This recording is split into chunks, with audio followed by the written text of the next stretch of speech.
الله سبحانه وتعالى ጊዜ ይሰጣል እንጂ አይተውክም ከመስመሩ ምትወጣ ከሆነ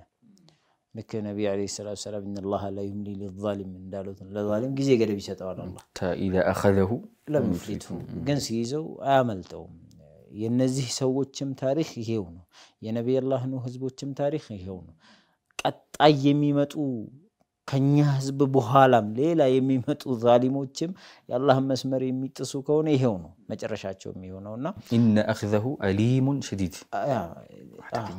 ذلك اخذ ربك اذا اخذ القرى وهي ظالمه ان اخذه اليم شديد الله በዚህ መልኩ ነው አንድ ህዝብን ሲጠሙ መስመር ካለፉ ዛሊሞች ከሆኑ በዳዮች ከሆኑ የሚይዛቸው እነዚህ ሰዎች ስራቸው መበደል ነበር وإذا بطشتم جبارين بلو نبي الله حد ሲነግሯቸው ማለት ነው እና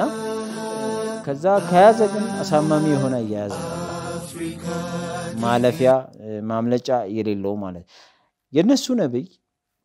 መጣ ለክ አላህ Subhanahu Wa Ta'ala እንደሚለው ማለት ነው ምን አለ الله تعبدوا إلا الله ብሎ ነበር እሱ እንተን ሲላቸው الله የላከበት ምክንያት ራሱ ማለት وذكر اخا عاد اذ انذر قومه بالاحقاف وقد خلت النذر من بين يديه ومن خلفه الله تعبدوا إلا الله إني أخاف عليكم عذاب يوم عظيم ይሄ ነው ገባ ዋናው አላማው ምንድነው ከአላህ በስተቀር ሌላ ላያመልኩ ነው አላህ ይላካቸው እንዲሁም ደግሞ የአላህ ቅጣት ትልቅ የሆነ ቅጣት አለ ከዛ ቅጣት ተጠንቀቁ በማለት ነው ከዛ እነሱ ግን ምንድነው قالوا اجئتنا لتأفكنا عن آلهتنا فأتنا بما تعدنا إن كنت من الصادقين